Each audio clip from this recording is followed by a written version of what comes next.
আসসালামু আলাইকুম। আজকে বাংলাদেশ সাবমেরিন কেবলে আসা এই প্রশ্নটা নিয়ে আলোচনা করব। তো দেখেন, এই প্রশ্নটার মেন কনসেপ্ট হচ্ছে এই যে আমাদের এখানে একটা ব্যাটারি আছে, এই ব্যাটারির ভোল্টেজ হচ্ছে ভিকে। এইটার মান মিনিমাম কত হলে এই দুইটা ডায়োড আমাদের অ্যাক্টিভ থাকবে অথবা অন থাকবে। তো এইটা শুরু করার আগে একটা ছোট্ট কনসেপ্ট নিয়ে আমাদের আলোচনাটা শুরু করি, কারণ এখানে অনেকের একটু কনফিউশন থাকতে পারে।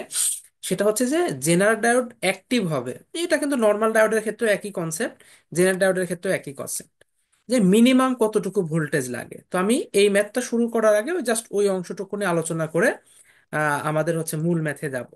আমরা ছোট্ট একটা ডায়োড, একটা রেজিস্টর, একটা ভোল্টেজ নিয়ে আলোচনা করি। ধরেন আমাদের এখানে একটা ডায়োড দেওয়া আছে এরকম, আর এর সাথে একটা রেজিস্টর কানেক্ট করা আছে, সেটা যে কোনো রেজিস্টর হতে পারে, ধরেন 1 কিলো ওহম, আমাদের বোঝার সুবিধার্থে। এবং এই জেনার ডায়োডটা আমরা ধরে নিলাম 3.8 ভোল্টেজ। অর্থাৎ এই জেনার ডায়োডটা যদি অ্যাক্টিভ হয় তাহলে এর N টু P ভোল্টেজটা হবে 3.8। এখন এইটা হচ্ছে আমাদের সার্কিট, অর্থাৎ এই দুই মাথায় আমরা একটা ব্যাটারি কানেক্ট করব, দেন এর ভেতরে কি কারেন্ট চলবে না চলবে সেটা বিষয়। এখন স্বাভাবিক কথা, এখানে যদি আমি একটা ব্যাটারি কানেক্ট করি 5 ভোল্টেজ, 10 ভোল্টেজ, তো 100% এটা কি, এই ডায়োডটা আমাদের জেনার ডায়োড হিসেবে কাজ করবে, অ্যাক্টিভ হবে, এর ভেতরে একটা কারেন্ট যাবে, সেটা কত? 10 - 3.8 করলে যেটা আসে সেটা হচ্ছে আমাদের কারেন্ট। বাট কি হবে যদি আমরা 10 ভোল্ট কানেক্ট না করে এক্সাক্ট 3.8 ভোল্টেজ কানেক্ট করি? এইটাই কিন্তু আমাদের আজকের মেন কনসেপ্ট, যে আমরা এইটা 3.8 লাগবে আর আমি এক্স্যাক্টলি 3.8ই কানেক্ট করলাম, তাহলে কি হবে? অনেকে এটা মাথায় আসতে পারে যে এর তো কিছু ড্রপ আছে, তো স্বাভাবিক কথা এটাও 3.8, এটাও 3.8, তাহলে টোটালটাই এখানে পাবি আর এ তো কিছু পাবে না। বা আরো কথা বলা যায় যে এটা অফ কাজ করবে, অথবা এই 3.8 পাবে। আর 3.8 - 3.8 করলে জিরো, কোনো ভোল্টেজ ডিফারেন্স নাই, কোনো কারেন্ট ফ্লো করবে না। আর কারেন্ট যে ফ্লো করবে না বা 0 অ্যাম্পিয়ার ফ্লো করবে, এটা মানে জেনারেল ডায়োড অফ। তাহলে একটু দেখেন, যদি জেনারেল ডায়োড অফই হয় তাহলে কন্ডিশনটা কিরকম আসে? নিশ্চয় জেনারেল ডায়োড অফ মানে এরকম বোঝায়। স্বাভাবিক কথা, জেনারেটর অফ মানে কি, খুলে ফেলে রাখা যায়, ওপেন। তাহলে এটা কি 3.8 ভোল্টেজ? তাহলে দেখেন এর ভিতরে কারেন্ট জিরো, এটাই স্বাভাবিক, এটাই তো আমরা কিছুক্ষণ আগে দেখলাম, ভোল্টেজ ডিফারেন্স জিরো মানে কারেন্ট জিরো। তাহলে এখানে আমি দেখতেছি কারেন্ট জিরো। আচ্ছা, কারেন্ট যদি জিরো হয়, এইখানে কোনো ড্রপ নাই, তাহলে আমি যদি এখানে একটা মিটার ধরি, এই মাথা আর এই মাথায়, নিশ্চয় আমি কত ভোল্টেজ পাবো এই মিটারে? 3.8 ভোল্টেজ পাবো। তার মানে এইখানে যে জেনার ডায়োডটা রাখা আছে, সেই জেনার ডায়োডের অ্যাক্রসেই কত ভোল্টেজ পাবো? 3.8।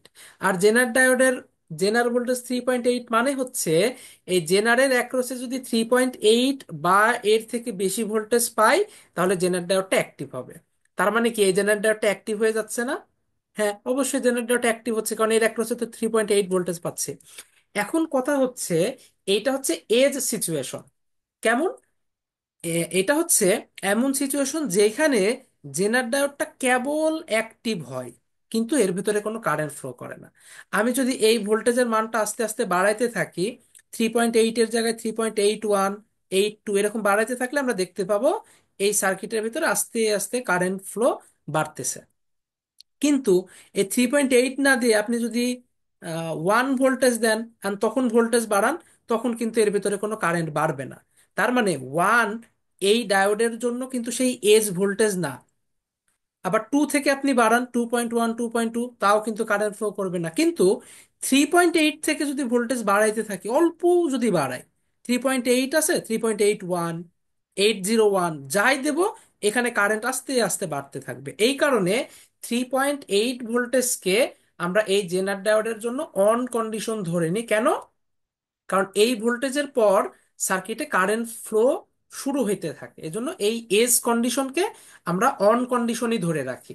ফলে কোনো জেনার ডায়োডকে অন বলবো, সেটার জন্য মিনিমাম কন্ডিশন কি? ওই ডায়োডের ইয়েতে অ্যাটলিস্ট ওই ডায়োডের সমান ভোল্টেজ অ্যাপ্লাই করব, অথবা ডায়োডের কারেন্ট জিরো। মানে আমরা কন্ডিশন লিখতে পারি এইভাবে, যদিও এটা কিন্তু অলরেডি এর আগে আমরা অনেক ভিডিওতে দেখাইছি যে কন্ডিশন কি হবে, আই জেড এর মান জিরোর সমান বা বড়। তাহলে জিরোর সমান বা বড় 0.1 হইতে পারে, 2 হইতে পারে, 3 হইতে পারে, 10 হইতে পারে, কিন্তু মিনিমাম কত? জিরোর সমান বা বড়। তাহলে আই জেড এর মিনিমাম ভ্যালু, যেটাকে আমরা আই জেড কেও বলতে পারি, সেটা কত? 0 মিলি অ্যাম্পিয়ার অথবা 0 অ্যাম্পিয়ার। হ্যাঁ, কিছু কিছু বইতে এই আইজেড কে একটা মিনিমাম ভ্যালু দেওয়া থাকে জিরো বাদে, হয়তো হইতে পারে 5 মিলি অ্যাম্পিয়ার, 10 মিলি অ্যাম্পিয়ার। তো সেটা যদি দেওয়া থাকে তাহলে আমরা সেটা ইউজ করব, যদি না দেওয়া থাকে আমরা এই আইডিয়াল কেসকে ধরে নিয়ে আইজেড কে 0 মিলি অ্যাম্পিয়ার ধরে ম্যাথ করব। এখানে যেহেতু সেটা বলে নাই, আমরা সেই কন্ডিশনই করব। তার মানে এই ডায়োডের এখানে দেখেন কোনো রেজিস্ট্যান্স নাই, ফলে আমরা এই ডায়োডের যে মিনিমাম কারেন্ট, ধরেন এই কারেন্টের নাম দিলাম I1, এই কারেন্টের নাম দিলাম I2, আর এটা অবশ্যই কি আই কারেন্ট, এটা এর ভিতর দিয়ে ফ্লো করতেছে আই। তাহলে এই যে I1 মিনিমাম কতটুকু কারেন্ট ফ্লো করবে, মিনিমাম যদি 0 অ্যাম্পিয়ার কারেন্ট ফ্লো করে তাহলে এই ডায়োডটা অন হয়ে যাবে। এখন আপনি বলতে পারেন যে এখানেও তো 0 মিলি অ্যাম্পিয়ার ফ্লো করলে অন, হ্যাঁ 0 মিলি অ্যাম্পিয়ার হচ্ছে মিনিমাম, কিন্তু খেয়াল করেন এ যদি অন হয়ে যায় তাহলে এই মাথা আর এই মাথার মাঝখানে ভোল্টেজ পাবে 3.8।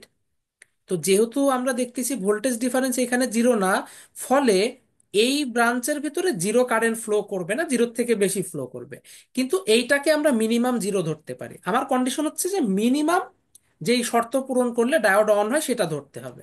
তাহলে এর ভেতরে যেহেতু কোনো রেজিস্ট্যান্স নাই, রেজিস্ট্যান্স থাকলেও আমরা মিনিমাম জিরো ধরে নিতে পারতাম, কারণ বড় ভোল্টেজ এইটা, দুইটার অ্যাক্রসে 3.8 পাইলে কিন্তু দুইটা ব্রাঞ্চ আমার অ্যাক্টিভ হয়ে যাবে, কোনো সমস্যা নাই।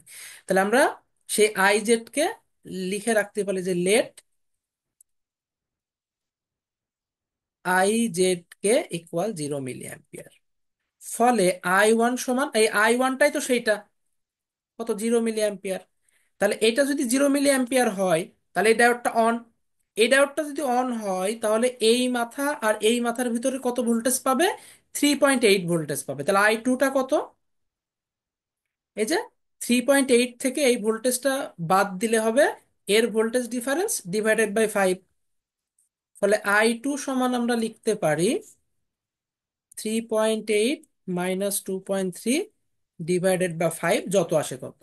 এইটা কিন্তু জিরো না, কেন, এই যে দুই মাথার একটা বড় ভোল্টেজ পাচ্ছে তাই। তাহলে 3.8 -2.3 ডিভাইডেড বাই 5, এটা করলে আসতেছে 0.3 মিলি অ্যাম্পিয়ার। এখন যেহেতু I1 জিরো, ফলে আই এর কারেন্টটা কার কারেন্ট হবে, এটার কারেন্ট, মানে এটাই তো একটা লাইন, এটা তো কারেন্ট জিরো ধরে নিচ্ছি আমরা। তাহলে আই সমান কত, I2 বা 0.3 মিলি অ্যাম্পিয়ার ধরা যায়। আর ভিকের মিনিমাম, এটাই তো মিনিমাম, এটা মিনিমাম কন্ডিশন, ফলে ভিকের এই ভোল্টেজটাকে আমরা বাই ডিফল্ট মিনিমাম ভোল্টেজ বলবো। তাহলে ভিকের মিনিমাম ভোল্টেজটা কত হবে, 3.8, মানে যে এই দুই মাথার ভোল্টেজ প্লাস এর ড্রপ করে দিলেই তো সেটা ভিকে। আমরা সার্কিটে যে আউটার লুপে একটা কেভিএল অ্যাপ্লাই করে দিলেই বুঝতে পারতেছি ভিকে সমান 3.8 +10 I। আর এটা যেহেতু আমরা মিনিমাম কন্ডিশন নিচ্ছি, তাহলে বাই ডিফল্ট এটার ভিকে এর মিনিমাম ভোল্টেজই বলবো। তাহলে এটা কত, 3.8 +10 I, বা 3.8 +10 ইন্টু 0.3, যেটা আসবে সেটাই হচ্ছে আমাদের এই ম্যাথের অ্যান্সার। তাহলে 3.8 +10 গুণ 0.3 আসতেছে 6.8। তাহলে মিনিমাম যদি আমরা 6.8 ভোল্টেজ অ্যাপ্লাই করি এই সার্কিটে, তাহলে আমাদের দুইটা ডায়োডই অন থাকবে। যেখানে বলা বাহুল্য যে এই জেনার ডায়োডটা জাস্ট অন হবে, কিন্তু এর ভিতরে কোনো কারেন্ট ফ্লো করবে না, আর এর ভিতরে 0.3 মিলি অ্যাম্পিয়ার ফ্লো করবে। আমরা যদি এই ভোল্টেজটা বাড়াইতে থাকি তখন দেখা যাবে যে এর ভেতরেও কারেন্ট ফ্লো করতেছে, সেটা আলাদা কেস, আমাকে তো বলে নাই যে কোন কন্ডিশন। আমরা এটা 10 নিতে পারতাম, 20 নিতে পারতাম, যাই নিতাম দুইটার ভিতরে কারেন্ট ফ্লো করতো। বাট মিনিমাম কত ভোল্টেজ নিলে দুইটাই অ্যাক্টিভ হবে এটা চাইছে প্রশ্নে, এই জন্য আমরা ভিকের মিনিমাম ভোল্টেজটা বের করলাম, যে অ্যাটলিস্ট আমাকে এই ভোল্টেজটা দেওয়াই লাগবে।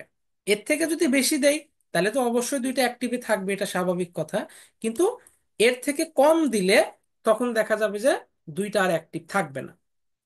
যে কোনো একটা বলতে কি এটা অবশ্যই ছুটে যাবে, এন্ড ডিপেন্ড করছে আমি কত ভোল্টেজ দিচ্ছি।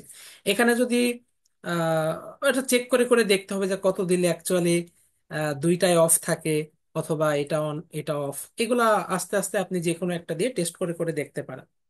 তবে 6.8 এর থেকে যদি কম অ্যাপ্লাই করি তখন দেখা যাবে যে এই ডায়োডটা আর অ্যাক্টিভ হতে পারতেছে না, অনলি দেখা যাবে এই ডায়োডটাই অ্যাক্টিভ হচ্ছে, কারেন্টের ভেতর দিয়ে ফ্লো করবে। ওইখানে যা ড্রপ ডিপেন্ড করতে, ধরেন 6.5 ভোল্টেজ দিয়ে আপনি টেস্ট করে দেখেন, আপনি কিন্তু অ্যান্সারটা নিজেই পেয়ে যাবেন যে কত কারেন্ট ফ্লো করতেছে বা কি হচ্ছে না হচ্ছে। এই হচ্ছে আমাদের এই ম্যাথটার সমাধান।